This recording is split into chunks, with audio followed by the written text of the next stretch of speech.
Okay, so today is September 15th, 2023. My last day in the Army was September 15th, 2022. If you do some quick math, you will realize that today is exactly 1 year from the day that I officially exited the Army. So it's been a year.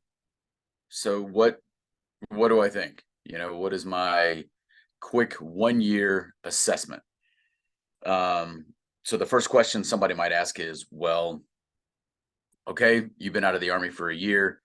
Are you glad you're out, or are you still glad you got out, or do you regret it in any way? I am glad I'm out. I am probably more glad to be out now than I was a year ago when I got out, because things have only gotten worse. And now somebody might say, but how can you say that when the NDAA was passed in January? Well, so the National Defense Authorization Act that was passed in January, where we see that basically Congress forced the Department of Defense to repeal the mandate, or there was the illusion that Congress forced DOD to repeal the mandate. There are a lot of people who called that a victory. I was very hesitant to do so. I would concede that it was a small step in the right direction, and maybe you could even call it a small victory, but I was very hesitant to call it anything more than that, because DOD never admitted any wrongdoing. It actually took the wind out of the sails of some legal actions that were happening at the time, because once the mandate was repealed, it's as if those that were suing or in other ways pursuing legal action against DOD, it was as if they no longer had standing to do so. Also, a lot of people who had submitted their religious accommodation requests, those all stopped. The processing for those, which in some cases had taken many months, just stopped when DOD repealed the mandate. But DOD never said, hey, we were wrong. DOD never said, hey, this was a strategic blunder. It was more of the idea that the mandate was necessary when we implemented it. It was necessary for the entire time that it was in place. It is now no longer necessary, and so we are going to repeal it. However, we're going to leave commanders with the authority to reinstate it should they feel it's necessary for their mission. And if DOD wide we feel that is necessary to re-implement, then we will do so. That's kind of the thought process that DOD went into when they repealed. So it was not a total victory in any way. It was more the illusion of victory. As I've said before, we didn't win the COVID fight. We lost the COVID fight. Those of us who are on the side of truth. Now, when I say that, I still think there's utility in fighting. It's not about necessarily who. I think you got to be on the side of truth. You got to be on the side of doing the right thing, even if you quote unquote lose. But there weren't enough of us, and there were too few of us that were actually trying to fight or drawing attention to what was going on. Most people just rolled over. So no, we didn't win.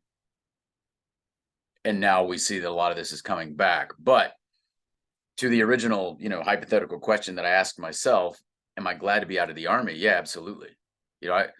Over the past year, I could not have remained in uniform. I would have had a hard time every day, looking myself in the mirror just to brush my teeth. I mean, it would have been very hard. It would have been hard for me to put the uniform each day and go to work and pretend to care, while I would feel in my gut that I was, on the wrong side, in a way, on the side of oppression against the American people. And I think that's only going to get worse. So I am happy to be out of the Army. There's not a single colonel or general in the Army that I would feel comfortable working for right now. Not one. If there are any, I don't think there's a single general in the Army that is just not a complete coward. I don't know of a single general right now that is still wearing the uniform in the Army or in any service, any general or admiral in any service right now that has spoken out against what is going on. I think any of the ones that had any courage whatsoever or any integrity either left or were probably forced out, and we didn't even realize they were forced out. We just know that they left, you know. But yeah, I don't think there's a single general in the Army that has any courage or integrity or any semblance of understanding of their oath. Colonels, I mean, I don't know of any. I don't know of any. If they're still in my mind, they went along with this. Because had they spoken out at some point over the last 2 years, they probably would not still be in. They would be, best case, they might still be in, but they would be in the process of retiring now. If there are some of those, then I don't know who they are. They have not been very vocal.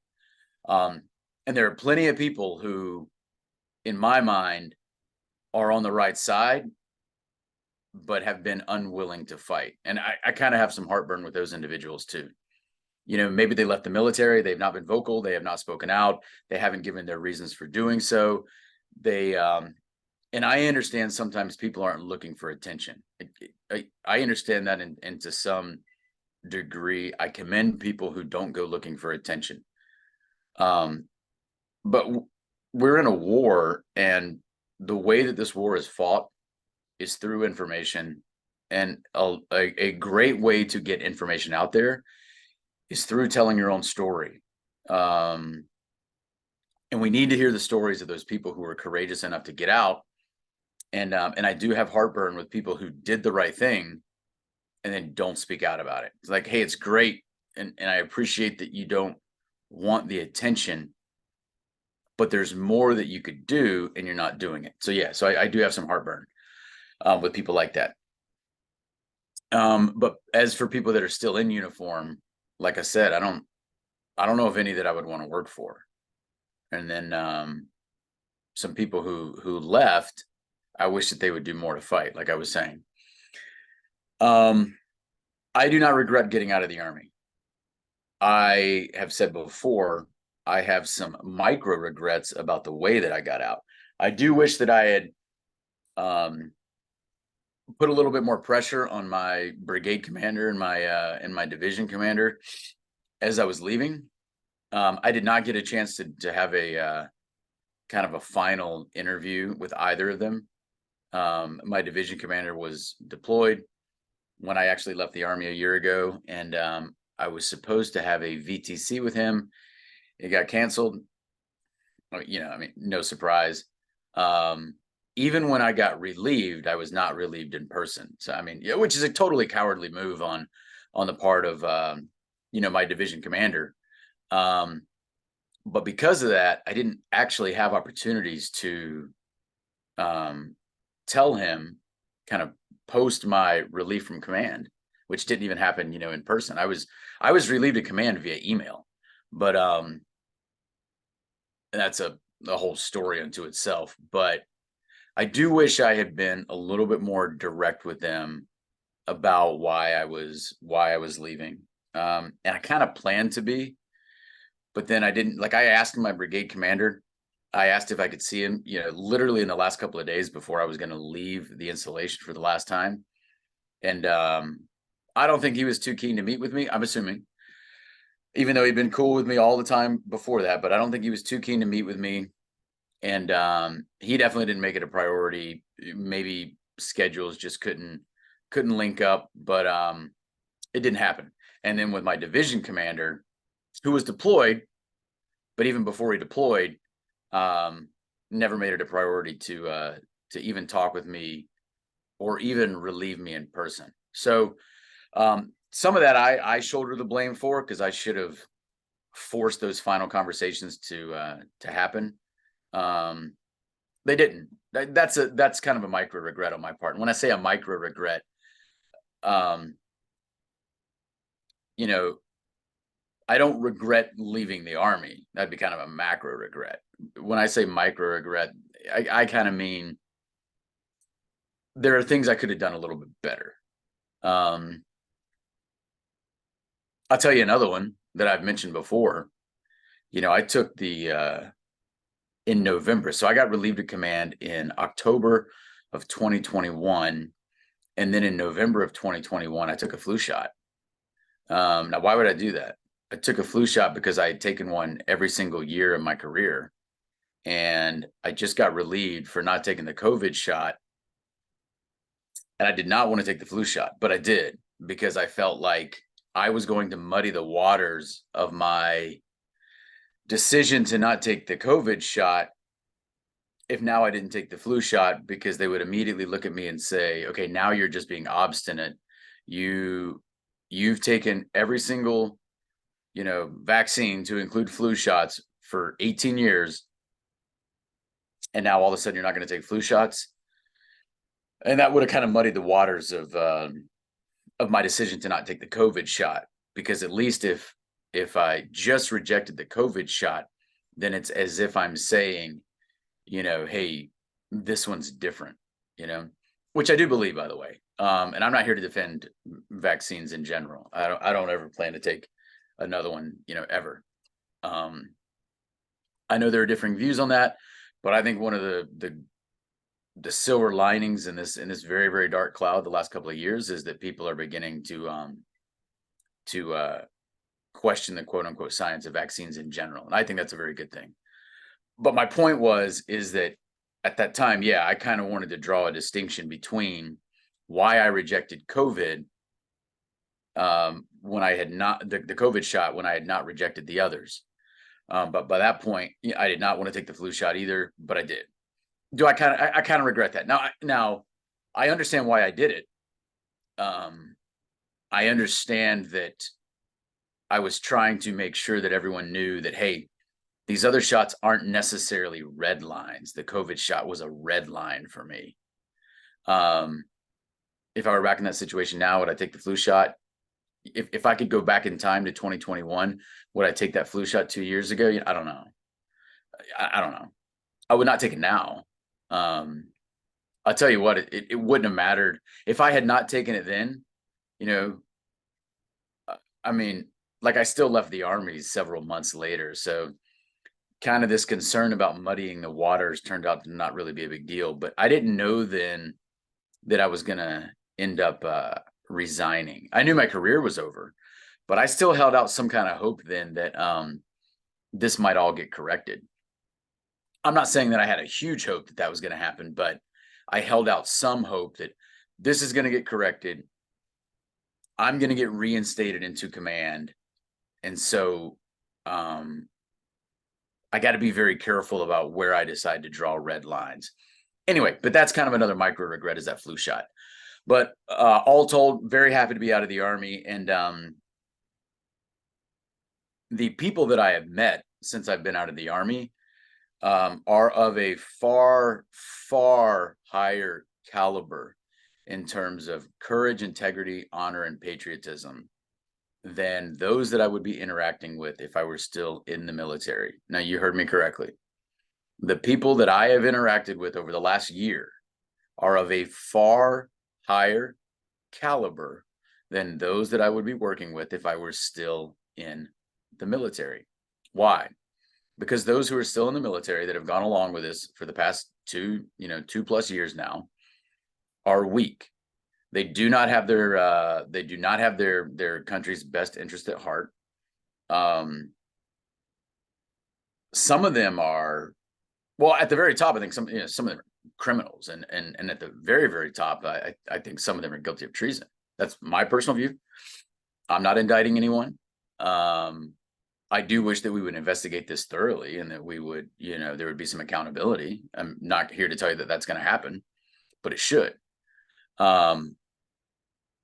But below the level of those who are guilty of treason or other crimes, you got a lot of commanders at every level that are just complete cowards, no integrity. And they're going to get a wake-up call for what's about to happen when all this stuff comes back. It's already starting. People are already starting to take shots again. And I am glad to not be associated with those leaders that are, in uniform. And I've said before, LARPing, pretending to be warriors and defenders of this nation, which they are not. They are engaged, whether they realize it or not, and some of them realize it. They are engaged in actions against this country. They are engaged in actions to destroy this military. And I realize a lot of them are not meaning to do that, at least not, openly and deliberately. They're just going along with the, on the path of least resistance. That's weakness. These are individuals who are faint of heart. They don't want to believe that, and some of them have perhaps demonstrated great physical courage at points in their career. Okay. I mean, physical courage and moral courage are not the exact same thing. They can be demonstrated at the same time, but they don't necessarily have to be. And so when I look at the true fighters, when I look at the true warriors, many of whom I have had the great honor to interact with and fight alongside of over the last year, these are the people, and the vast majority of whom are no longer in uniform, or they've been in the process of getting out right now. And yet those are the people that are actually ensuring that our military doesn't destroy itself. It's not the cowards and the cucks in uniform. It's those who left in order to save the military from itself. It's those who left, paradoxically, in order to keep intact their oath to the Constitution. And I mean that very seriously. So to me, there is no comparison between the people who left and the cowards who remained. Now, I know there are some who say, I remain so that I can fight from the inside. And I understand that. Now, I disagree with that. That's not the route that I took. I don't believe that that's the most effective route. I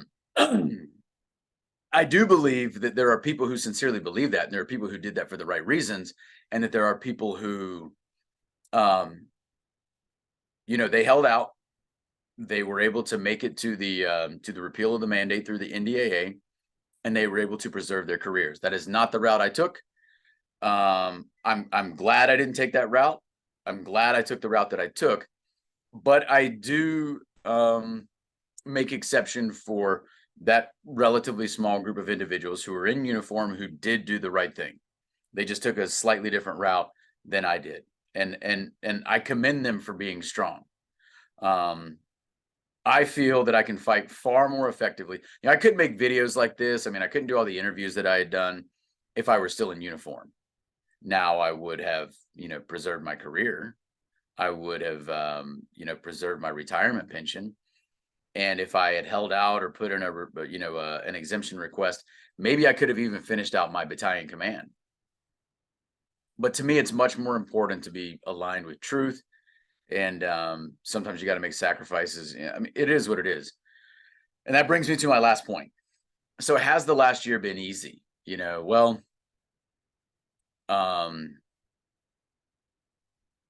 there's that great line from, A Tale of Two Cities. It was the best of time. It was the best of times. It was the worst of times. It's kind of been like that.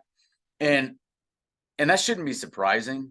And I kind of realized that the first time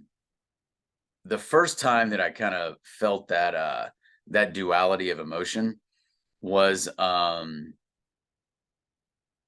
I first got relieved, because obviously I'd never been fired from a job before in the Army, and now I had just been relieved of command. So now I had gone from an Army I'd gone from an officer with a very promising career to now I was quote unquote a failure, right? At least to some degree. My command had failed. I was fired. I had failed at command. So, that did not feel great, but I also was probably more proud of myself at that moment when that happened. And I'm talking about when I left my brigade commander's office after having been, so I was suspended of command, and then The following week, I was formally relieved. But when I left my brigade commander's office after being initially suspended and told to, go home, don't return to your battalion. Um, I um, I also felt that I had achieved my greatest accomplishment of my entire Army career. You know, um, not in graduation from West Point or I don't know, Ranger School or being selected for battalion command. All of these moments throughout my career that I held in high esteem, that I was very proud of myself for. Like that was the pinnacle achievement, getting fired from command. Um, because I remember one of my friends back home telling me, not in the Army, telling me, you know, uh, she said something like, you know, you're doing the right thing, and this is a very courageous act or whatever. But I had not been relieved of command yet when that happened. We just knew it was coming. And I remember thinking, don't tell me that yet. I haven't done anything yet. Don't tell me I'm courageous until I see this through and I kind of stick to it. Because I mean, there was always the chance that I was going to balk and kind of fold at the last minute. No, I mean, I didn't, and I don't know that I seriously feared that I might do that, but there's always the chance that I could have, right? You don't reach the finish line till you reach the finish line. So when I walked out of my brigade commander's office and I went to my car, it was a Friday afternoon, and so I was just going to go home. And then the very next day would have been Saturday. Nobody would have been at the headquarters. I told him, tomorrow, on Saturday, I will go into my, into the battalion headquarters, into my command office, and I'll clean up my office tomorrow on Saturday when, nobody's around. And I did. And then after that, I never returned to the building. I never returned to the headquarters building. I would have cleaned out my office ahead of time, but I didn't find out till Friday morning that I was actually going to be suspended. Like 6 hours later, maybe 7 hours later, I was suspended. So anyway, I got a text Friday morning. Hey, Brad, I've been told to suspend you today. That was at maybe 8:30 or so on Friday morning. This is October 22nd, 2021. And then probably 8 or 8:30. And then I think at 2:30 p.m. I went to his office, to the brigade commander's office. Went in, we sat down, we had a very low-key, laid-back, casual conversation, notwithstanding the circumstances. But he was always a real cool guy with me, for which I'll always be appreciative.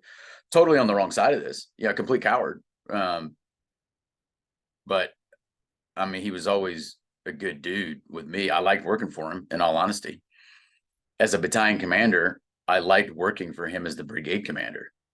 A year later, though, when I tried to kind of go see him, kind of talk to him, and one of the reasons I wanted to talk to him on my way leaving the Army was because I was going to tell him, hey, you do know that this is all unlawful, right?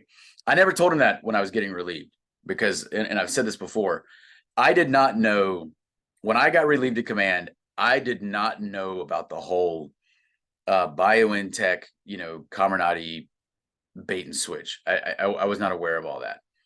And I've said maybe it was because we kind of had this training deployment down in Louisiana where I was completely disconnected from the news through all of September. So I just wasn't aware of all that. I became aware of that after I got relieved. So closer to the end of the year, December 2021, maybe, probably about December of 2021, maybe January of 2022. But what I can definitely tell you is, by the time that I resigned, one of the reasons that I resigned was because by then I knew, hey, it's not just that this is unconstitutional. Now, I always kind of believed that this was treason. I always believed that. I always believed that this was a plot against our own country and against our people. But that was based on a whole lot of conjecture and connecting a lot of dots just over the years. I didn't really have a way to necessarily prove that. And so I didn't necessarily use that in my argumentation as to why I didn't want to use the COVID shot with my superiors. I mean, they would have thought I was an absolute nutcase. I would have used the unlawful argument, but I didn't know about it, you know. But by the time that I actually resigned, I was aware of that, you know, and I thought this is just total misconduct being perpetrated against a service member. And that's another reason why I just had to leave. I was like, if I stay, it's going to be for money. So I've never regretted it. Like I said, the last year, kind of the best of times, the worst of times, because it's been a very stressful year. When you have a fairly comfortable living, and then all that kind of goes away very abruptly. And then you had what you thought was going to be a pension. Now you don't have it. And the easiest route for me to go to get another job would be go get a defense contractor job, which I had offers for. And I turned them down because I was like, I don't want to work for the government. And I don't want to go work for some soulless corporation. We're in a war. We got to fight. I have to find a way to support myself and fight at the same time. So anyway, that's what I've been trying to do. And it's not been easy. It hasn't been easy in terms of like making a living financially. But it is what it is. You know, life's not necessarily supposed to be easy. So I have lost sleep over the last couple of years. I'm sorry, over the last year. But I've lost sleep because of the stress of like having to find a new job, and the decision that I made was a horrible decision financially. Now I knew that. I mean, I knew what I was doing. I was clear-eyed in my assessment of the road I was about to walk down. But you know what? It's much easier, and you know, it's.